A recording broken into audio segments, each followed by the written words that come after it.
Okay guys, magandang umaga. Another video, another update sa tungkol sa ating Rosy Flame 150X na si Thunder. May nakikita kasi akong video doon sa Facebook na kalawangin daw si Rosy. Ang masasabi ko lang dyan is depende. Di porket motor ko to pagtatanggol ko na. May downside din talaga to. So ito yung si Rosy Flame 150X, si Thunder. Okay, yan. Yan siya. Bali may issue nga pala akong nakita dito. Di naman siya sobrang laki, di naman siya major issue. Minor issue lang naman. Bali ang udo nga pala natin para malaman nyo is ilan na ba? Lobat. Okay. 2,700 ang odo niya. Empty na pala yung ano. Tsaka mag-aapat na buwan pa lang to. Bali yan yung udo niya kasi di ko ginagamit to eh. Minsan lang ginagamit ko, minsan lang rin nalilinisan. Hinihiram din to ng papa ko. Yan siya.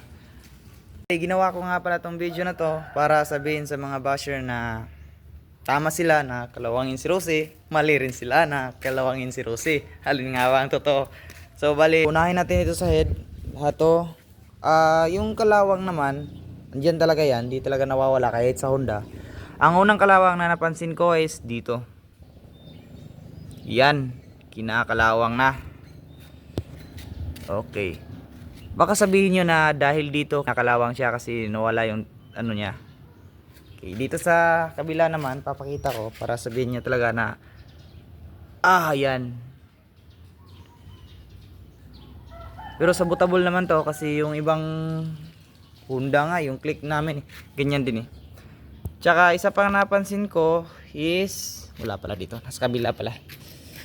Ito. Yan. Bakbak. Kinakalawang na. Yan. Pero madali naman palitan yan. May mga aftermarket naman dyan marami. At tsaka saan pa yung isa? Ay dito. Itong pinaka-importante sa lahat. Ito. Nakita na to, di siguro nakita sa video. Ito, kinakalawang sa loob ng kaunti, pati itong sa kabila kinakalawang rin ng kaunti. Tsaka dito sa kabila din kinakalawang, pati doon sa baba kinakalawang din ng kaunti lang naman, di naman siya ganun kagana.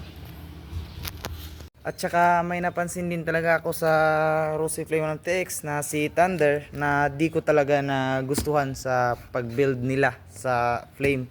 May tinipid sila na part, may tinabasan, parang pag nakita mo nung kukuha ka pa lang, parang ano ka na, aayaw ka na. Kaya ito yung papakita ko sa inyo. Kita niyo yan? Parang di nila parang di naghahawakan yung mga cover niya. Tsaka mas lalo yung sa kabila. Ayan. Kita niyo yan? Sobrang laki ng luwang. Ayan o. Parang napudpud pa. Kita nyo? Parang may napudpud. Tapos pag tiningnan mo dito, ako. Yan. Malalagyan talaga, pwedeng gawing alkansya eh. Tsaka dito kahit i-press mo eh. Tapos pinabaklas ko yan sa kasa. Tapos pag sa uli nila, sabi nila yan na talaga yung ano eh, di daw nila ma-fix, fix na daw yan. Tsaka ito pa, isa pa. Ito, kita nyo to, diba ang ganda, diba? Parang winglet. Titignan siya dito sa side. Di ba? Kita nyo parang winglet, ang gaganda. Ayan. Napakaangas niyan tingnan. Sa kabila, tingnan natin. Okay.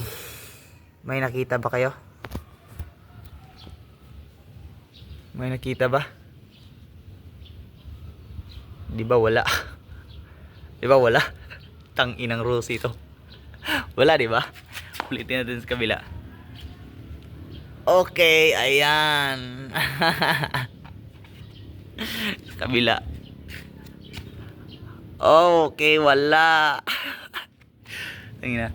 Tsaka ang kinakagalit ko pa, ang malaman ko, is ito.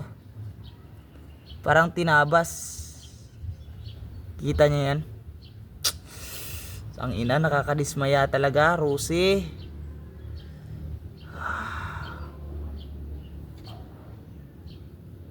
Sa purma na lang nga kayo bumabawi. Di nyo pa inaayos. Tanginis. Tsaka yung ito, dito. Angat to angat to. Ako na ang nag-fix nito. Ako na ang nag-fix niyan. Angat yan. Parang di nila inaayos yung paglagay ng tornilyo. Tsaka kinakain yung ibang, yung parang nabubutas yung ibang cover. Di dumadaan sa tamang daanan. Yun yung ginagawa nila Parang bahala na, parang ganun yung pagkagawa. Di nila inaayos.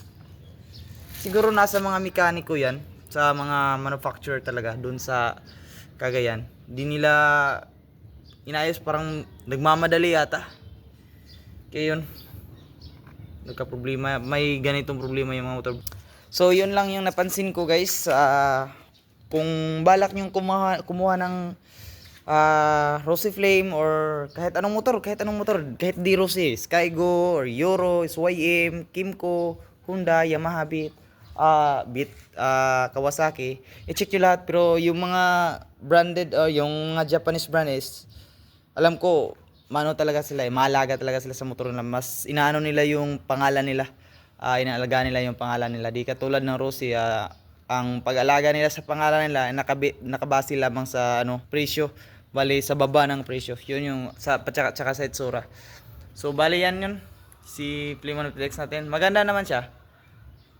Para kung titignan mo, parang wala talagang problema. Pero meron siyang problema, kaunti lang naman, tsaka 4 na buwan ko palang gamit, wala pa talaga akong napapansin na problema.